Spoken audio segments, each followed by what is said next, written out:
रत्नागिरी जिल्ह्यातील खेड तालुक्यामधील लोटे औद्योगिक वसाहतीमध्ये आज सकाळी रासायनिक सांडपाणी आणि रासायनिक वायूच्या कथित गळतीमुळे परिसरात एकच खळबळ उडाली। स्थानिक ग्रामस्थांच्या आरोपानुसार Shri Durga fine chemicals private limited आणि श्री दुर्गा ऑर्गॅनिक्स या कंपनीकडून रासायनिक सांडपाणी कारखान्याच्या गेटमधून उघड्यावरती सोडण्यात आले। त्यातून निर्माण झालेल्या तीव्र रासायनिक वायूमुळे परिसरातील ग्रामस्थ तसेच शेजारील कारखान्यांमधील कर्मचाऱ्यांना त्रास झाल्याचा दावा करण्यात आलेला आहे।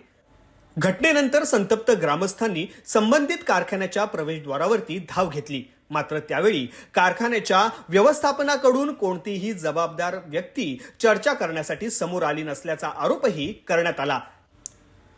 अशा प्रकारचे प्रदूषणाचे प्रकार वारंवार घडत असल्याचा दावा करत ग्रामस्थांनी महाराष्ट्र प्रदूषण नियंत्रण मंडळ, कारखाना निरीक्षक आणि संबंधित यंत्रणांनी तातडीने चौकशी करून कठोर कारवाई करावी तसेच कारखान्यांचे उत्पादन थांबवावे अशा प्रकारची मागणी केली आहे। दरम्यान हे आरोप स्थानिक ग्रामस्थांनी केले असून संबंधित कारखाना व्यवस्थापनाची किंवा महाराष्ट्र प्रदूषण नियंत्रण मंडळाची अधिकृत भूमिका अद्याप समोर आलेली नाहीये।